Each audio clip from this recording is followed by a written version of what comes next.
일본 놈들이 쫓아온다. 살려면 더 열심히 뛰어. 거기 서라. 부산에 일본군이 상륙한 지 단 20일, 한양이 무너집니다. 임금은 도성을 버리고 의주로 피란 길에 오릅니다. 그런데 여기 도저히 믿기 어려운 한 줄의 기록이 남아 있습니다. 조선 왕조실록 속 총통을 손에 쥐고 있던 조선의 부대가 사격 한 번 해보지 못한 채 도주했다는 그 문장. 1km를 날아가는 대포, 한 번에 화살 100발을 쏟아내는 다연장 무기, 서양보다 300년이나 앞섰다는 로켓. 이 모든 것을 가지고 있었던 나라가 도대체 왜 활시위 한번 당겨보지 못하고 무너졌을까요? 무기가 없었던 것이 아니라면 그날 조선의 진짜 약점은 무엇이었을까요? 지금부터 우리가 알던 임진왜란을 송두리째 뒤집을 그 충격적인 진실의 문을 함께 열어보시겠습니다.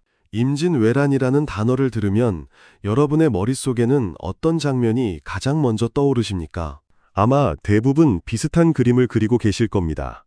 일본군의 조총이 일제히 불을 뿜고 그 검은 연기 속에서 조선의 병사들이 활 한 번 제대로 당겨보지 못한 채 무너지는 장면. 일본군은 부산에 상륙한 지 단 20일 만에 한양을 점령했고 임금이었던 선조는 도성을 버리고 의주를 향해 피란길에 오르는 처참한 모습. 이것이 우리가 학교에서 배우고 드라마에서 보고 영화에서 마주해온 임진왜란의 익숙한 풍경입니다. 이 그림 속에서 조선군은 너무도 약했습니다. 구식 활과 창에만 의지한 채 신무기 조총으로 무장한 일본군 앞에서 그저 도망치고 무너지는 무력한 군대. 일본군은 너무도 강했습니다. 50년 전 포르투갈에서 들여온 조총을 무려 30만 정 이상으로 늘려놓은 당시 동아시아 최강의 화력을 자랑하는 군대.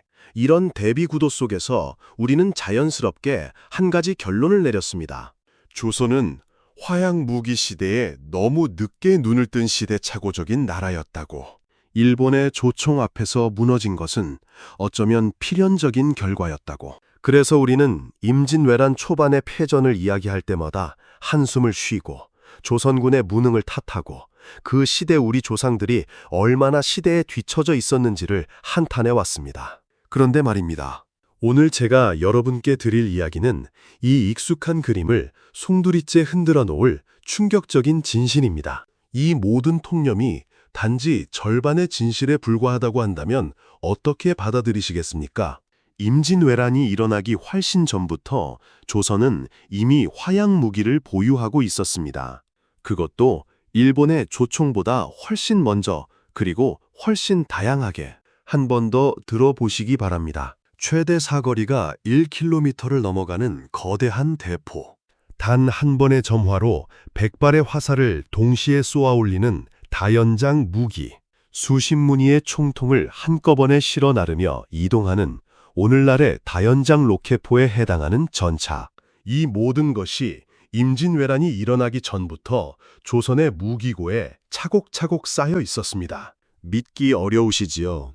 저도 처음 이 사실을 마주했을 때 우리가 알던 임진왜란의 풍경이 얼마나 단편적이었는지 놀라지 않을 수 없었습니다. 그렇다면 한 가지 거대한 의문이 우리 앞에 떠오릅니다.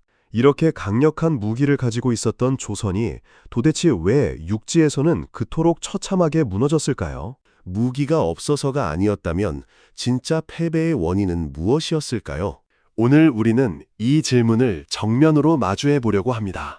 임진왜란 직전 조선이 실제로 보유했던 화약 무기 체계의 실상을 처음부터 끝까지 파헤쳐 보겠습니다.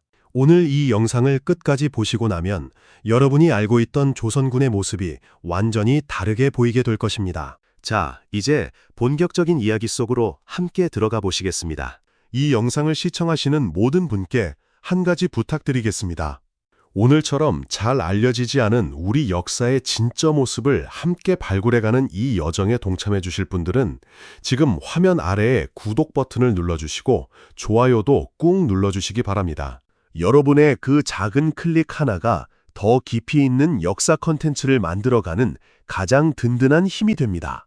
그럼 이제 시간을 거슬러 올라가 보겠습니다. 조선의 화약 기술은 도대체 어디서, 언제, 어떻게 시작되었을까요? 그 뿌리를 찾아가려면 우리는 조선이라는 나라가 세워지기도 전 고려 말의 시대로 시계를 되돌려야 합니다. 때는 1377년이었습니다. 이 시기 한반도는 그야말로 비명에 휩싸여 있었습니다. 왜구가 서남해안을 가리지 않고 고려 조정은 그저 발만 동동 구를 뿐 마땅한 대응책을 내놓지 못하고 있었습니다. 그런데 바로 이 절박한 시기에 한 인물이 등장합니다. 그의 이름은 최무선이었습니다. 최무선은 단순한 무관이 아니었습니다. 그는 한 가지 거대한 꿈을 품고 있었습니다. 바로 화약을 우리 손으로 직접 만드는 것이었습니다. 당시 화약은 중국이 그 제조법을 철저히 비밀에 붙이고 있던 최고 등급의 군사 기술이었습니다. 오늘날로 치자면 핵 기술에 비견될 만한 국가 기밀이었던 셈입니다. 하지만 최무선은 포기하지 않았습니다. 끈질긴 노력 끝에 그는 마침내 중국에서 화약 제조 기술을 들여오는 데 성공했고 그것을 바탕으로 직접 화약을 제조해내는 위업을 이루어냈습니다. 그리고 운명의 1380년이 찾아왔습니다. 바로 진포해전입니다. 이 해전은 한국 역사에서 정말 중요한 의미를 가지는 전투입니다. 왜냐하면 우리 손으로 만든 화약 무기를 처음으로 실전에 사용한 전투였기 때문입니다. 결과는 어땠을까요? 무려 외선 500척을 불태우는 압도적인 승리였습니다. 조선이 아직 세워지기도 전 고려 말 그 어두운 시기에 이미 한반도는 화약 시대의 문을 활짝 열어젖혔던 것입니다.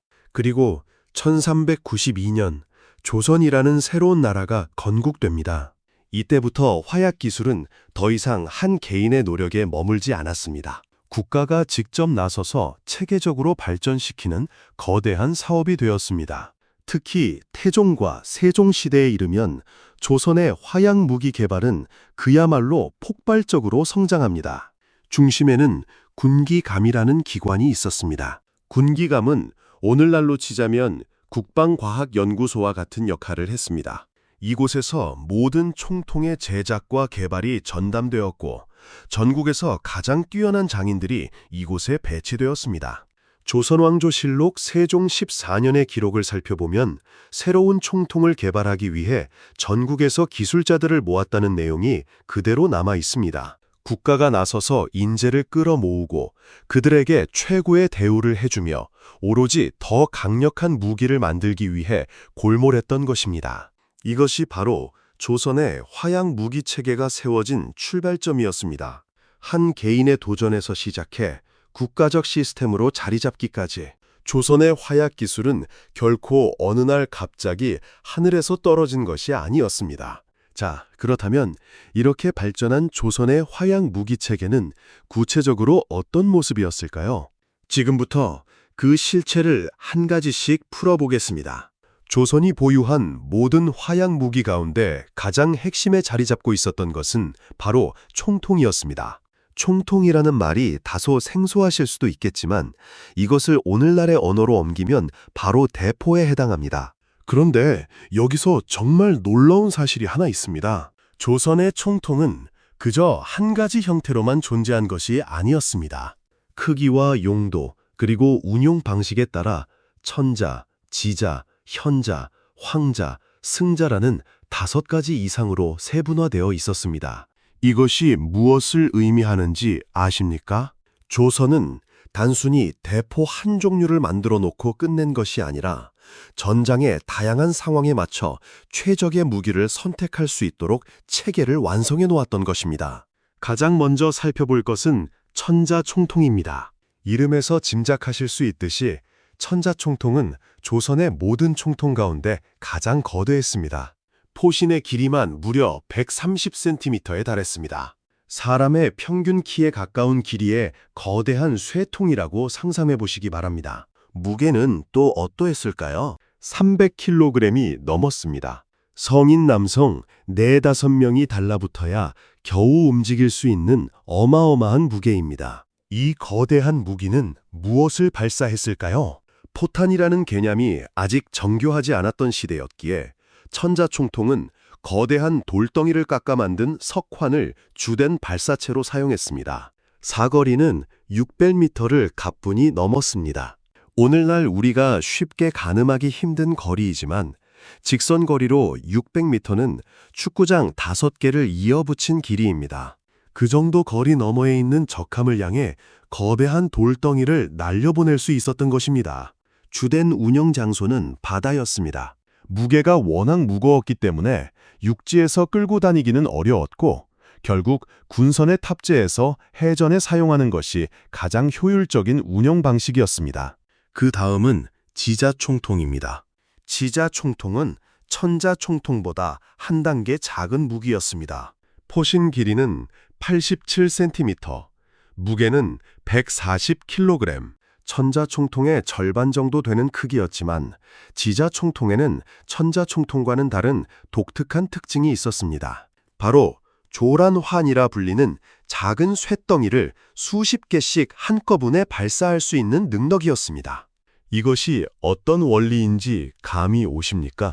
오늘날 우리가 사냥에 쓰는 산탄총을 떠올려 보시기 바랍니다. 산탄총은 작은 납구술 여러 개가 한 번에 발사되어 넓은 범위를 동시에 타격하는 방식을 씁니다. 지자총통이 바로 그 원리를 거대한 대포 형태로 구현해 놓은 무기였던 것입니다. 한 발을 쏘면 수십 개의 쇳덩이가 부채꼴로 퍼져나가며 적진을 휩쓸어 버렸습니다. 밀집한 적군에게 이보다 더 무서운 무기가 어디 있겠습니까? 그리고 가장 흥미로운 무기가 남아 있습니다. 바로 승자총통입니다. 승자총통은 조선의 총통체계 가운데 가장 많이 생산된 무기였습니다. 왜 그랬을까요? 이유는 단순했습니다. 크기가 작고 가벼웠기 때문입니다. 길이가 56cm에 불과해서 한 사람의 보병이 직접 들고 다루며 운용할 수 있었습니다. 우리가 흔히 떠올리는 거대한 대포의 이미지와는 전혀 다른 휴대용 화약 무기의 시작점이라고 할 수 있는 것이었습니다. 승자총통은 그 안에 화살을 넣어 발사하기도 했고 작은 쇳덩이를 넣어 쏘기도 했습니다. 사거리는 200m 안팎이었습니다. 한 가지 충격적인 사실을 알려드리겠습니다. 임진왜란이 일어나기 직전 조선이 보유하고 있던 이 승자총통의 수량은 무려 수천 정 이상이었습니다. 조선왕조실록 성종 15년의 기록을 살펴보면 전국 각지의 병기고에 비추된 총통의 수량을 일일이 집계한 내용이 그대로 남아 있습니다. 당시 기록에 남겨진 총통만 해도 수천 정을 훌쩍 넘었습니다. 어떻습니까? 조선군의 화력이 빈약했다는 통념이 흔들리기 시작하지 않으십니까? 그런데 말입니다. 지금 말씀드린 총통보다도 훨씬 더 놀라운 무기가 조선에는 존재했습니다. 이 무기를 처음 접하시는 분들은 한 번쯤 자기 귀를 의심하시게 됩니다. 바로 신기전입니다. 신기전이 어떤 무기인지 들어보시면 그야말로 입이 다물어지지 않으실 겁니다. 신기전은 화약 추진체를 달아 스스로 날아가는 화살이었습니다. 이 한 문장이 얼마나 충격적인 의미를 담고 있는지 잠시 천천히 생각해 보시기 바랍니다. 스스로 날아간다는 것, 즉 활시위의 힘으로 날아가는 것이 아니라 화살에 부착된 화약통이 스스로 추진력을 만들어내며 하늘로 솟아오른다는 뜻입니다. 이것이 바로 오늘날 우리가 알고 있는 로켓의 원리와 정확히 일치합니다. 신기전이 처음 개발된 것은 1448년 세종시대였습니다. 여기서 한 가지 비교를 해보겠습니다. 서양에서 로켓 개념의 무기가 처음 등장한 것은 18세기 후반의 일이었습니다. 다시 말해 조선의 신기전은 서양의 로켓 무기보다 무려 300년 이상 앞서 있었던 것입니다. 이 사실을 처음 접하셨을 때 어떤 기분이 드십니까? 우리가 그동안 얼마나 우리 역사의 진짜 모습을 모르고 살아왔는지를 새삼스럽게 깨닫게 되지 않으십니까? 신기전은 단 한 가지 형태가 아니었습니다. 크기와 용도에 따라 소신기전, 중신기전, 대신기전, 그리고 산화신기전이라는 4가지로 세분화되어 있었습니다. 가장 큰 대신기전은 그 길이가 무려 5m를 넘었습니다. 사람의 키 3배 가까이 되는 거대한 로켓이 하늘을 가르며 날아가는 모습을 한번 상상해 보시기 바랍니다. 사거리는 최대 1km를 넘었습니다. 그 끝에는 폭발하는 화약통이 달려 있어서 목표물에 닿는 순간 거대한 폭발을 일으키며 사방을 초토화시켰습니다. 그런데 정말 놀라운 무기는 따로 있었습니다. 바로 산화신기전입니다. 산화신기전은 다른 신기전과 결정적인 차이가 하나 있었습니다. 이 무기는 목표물에 닿아서 터지는 것이 아니었습니다. 날아가는 도중에 정확히는 적진 상공에서 폭발하도록 설계되어 있었습니다. 공중에서 폭발하면서 그 안에 가득 채워진 불씨와 화약이 적진에 비처럼 쏟아지는 것입니다. 오늘날의 군사용어로 표현하자면 공중폭발 방식의 소임이 무기에 해당합니다. 다시 한번 강조해서 말씀드리겠습니다. 15세기 조선이 공중에서 폭발해 적진을 불바다로 만드는 무기를 이미 운용하고 있었습니다. 이것이 우리가 그동안 알지 못했던 진짜 조선의 모습이었습니다. 하지만 신기전이 끝이 아니었습니다. 조선에는 또 하나의 충격적인 무기 체계가 있었습니다. 바로 화차입니다. 화차는 수레에 총통이나 신기전을 여러 문 한꺼번에 장착해 놓은 이동식 무기 체계입니다. 이것을 오늘날의 언어로 다시 풀어드리겠습니다. 오늘날의 다연장 로켓포와 정확히 같은 개념의 무기였던 것입니다. 가장 대표적인 화차는 세종의 아들인 문종이 직접 설계한 것이었습니다. 한 나라의 임금이 직접 무기 설계도를 그렸다는 사실 자체가 얼마나 놀라운 일입니까? 문종이 설계한 이 화차는 그야말로 어마어마한 화력을 자랑했습니다. 화차 한 대에 무려 승자 총통 50문이 한꺼번에 장착되어 있었습니다. 50문이라는 숫자가 잘 와닿지 않으실 수도 있겠습니다. 승자 총통 50문이 동시에 한 방향을 겨누고 있는 모습을 한번 떠올려 보시기 바랍니다. 이것이 한 대의 수레 위에 다 실려 있었던 것입니다. 또는 같은 화차에 신기전 100발을 장착해 동시에 발사할 수도 있었습니다. 운영 방식은 더욱 놀라웠습니다. 화차를 운용하는 단 한 명의 병사가 도화선에 불을 붙이는 그 순간 수십 개의 불화살이 일제히 적진을 향해 날아갔습니다. 한 사람의 손끝에서 시작된 작은 불꽃이 적진 전체를 휩쓰는 거대한 불의 폭풍으로 바뀌는 것입니다. 조선 왕조실록 문종 1년의 기록을 보면 화차의 시험 발사 장면이 생생하게 묘사되어 있습니다. 한 번의 점화에 일제히 불길이 솟아올랐다고 기록되어 있습니다. 그 모습을 직접 본 신하들이 크게 감탄했다는 내용도 함께 남아 있습니다. 그리고 이 무기는 단지 시험에만 머무른 것이 아니었습니다. 실전에서도 그 위력을 유감없이 발휘했습니다. 바로 임진왜란의 행주대첩이었습니다. 권율 장군이 이끄는 조선군이 행주산성에서 일본군의 대규모 공격을 마주하게 되었을 때 조선군의 가장 강력한 무기 중 하나가 바로 이 화차였습니다. 일본군이 산성을 향해 파도처럼 밀려들어오는 그 순간 화차에서 쏟아지는 불화살의 비가 그들을 막아섰습니다. 일본군은 막대한 피해를 입고 결국 물러날 수밖에 없었습니다. 화차의 실전 효과가 누구도 부정할 수 없는 형태로 증명된 순간이었습니다. 자, 그런데 여기서 우리는 도저히 풀리지 않는 의문 앞에 다시 서게 됩니다. 이렇게나 강력한 무기를 가지고 있었던 조선이 도대체 왜 임진왜란 초반의 육지전투에서는 그토록 처참하게 무너졌을까요? 한양이 단 20일 만에 함락되고 임금이 피란을 떠나야 했던 그 굴욕은 도대체 어디서 비롯된 것일까요? 이제부터 그 진짜 이유를 차근차근 풀어드리겠습니다. 결론부터 말씀드리겠습니다. 무기가 문제가 아니었습니다. 운용체계가 문제였습니다. 첫 번째 결정적인 문제는 무기 자체의 물리적 한계였습니다. 조선의 총통은 강력했지만 그만큼 무거웠습니다. 그리고 장전 시간이 무척이나 길었습니다. 천자총통의 경우 한 발을 발사하고 나서 다음 한 발을 다시 쏠 수 있도록 준비하기까지 무려 10분 이상의 시간이 걸렸습니다. 10분이라는 시간이 전장에서 어떤 의미를 가지는지 한번 생각해 보시기 바랍니다. 한 발을 쏘고 나서 다음 한 발을 준비하는 그 10분 동안 적군은 가만히 서서 기다려주지 않습니다.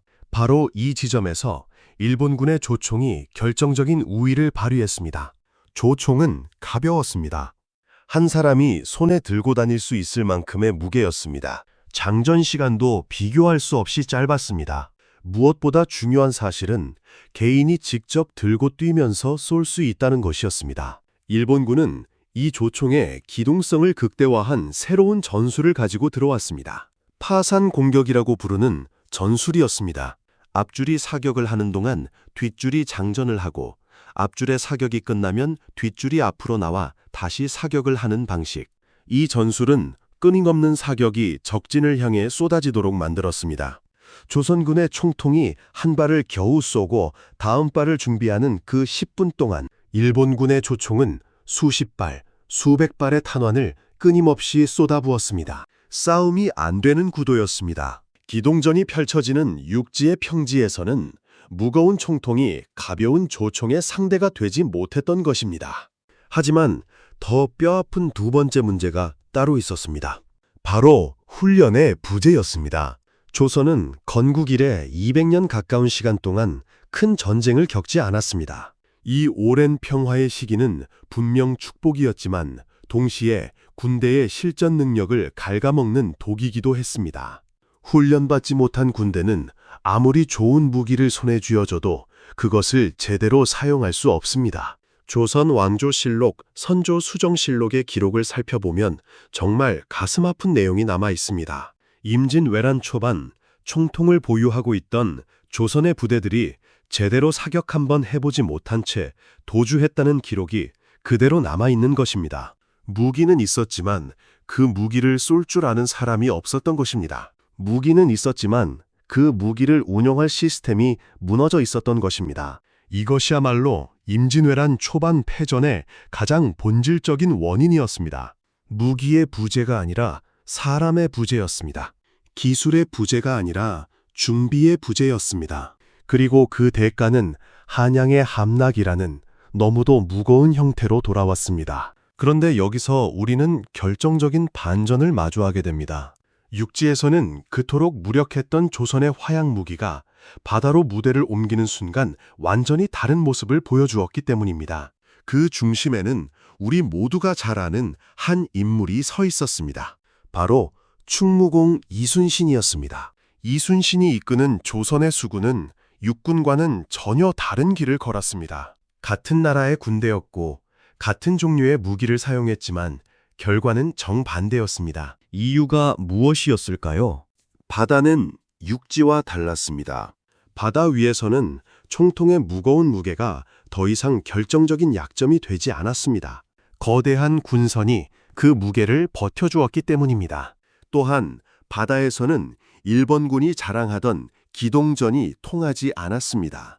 배 위에서 적함을 향해 사격을 하는 정적인 환경이었기 때문입니다. 이런 조건에서 조선의 거북선과 판옥선에 탑재된 총통은 그야말로 무서운 위력을 발휘했습니다. 일본군은 자신들이 자랑하는 조총으로 맞서려 했지만 그것은 처음부터 잘못된 선택이었습니다. 조총의 사거리는 짧았습니다.